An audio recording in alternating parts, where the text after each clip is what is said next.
Ndabasuhuje. Aha ni kuri Benitice.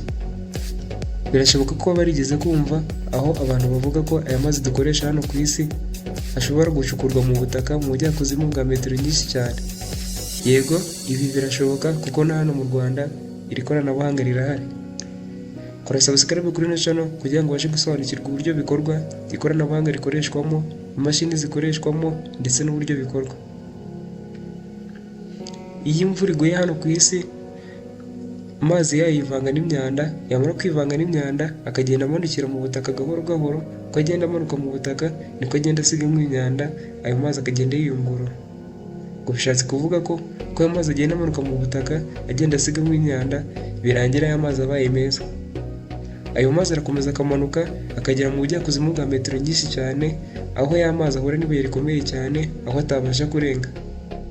Ayo mazi ahita areka aho ngaho akahaguma. Ikibazo gisa kikuza mu mutwe, bihise bibaza uti aya mazi ari muri metero z'ubujyakuzimu zingana gutya yacukurwa gute? Ibi ngibi bikorwa nyuma yo kubanza gusuzuma yuko ayo mazi ahari koko. Bigakorwa n'imashini izanwa aho ngaho, igashinga icyuma mu butaka, ikazajya yohereza imiraba mu butaka, yemera bikagaruka, ikakirwa n'ikindi cyuma kiri kuri iyo mashini. Nyamara kwakirwa ako kanya biba byamaze kumenyekana ko ayo mazi ahari. Hakimara kumenyekana ko ayo mazi ahari, hahita hazanwa indi mashini icukura umwobo. Iyo mashini ibikora yoherereza icyuma mu butaka, icyo cyuma kikazajya gitsindagira mu butaka, ari nako igikaraga kugira ngo kibashe gucukura.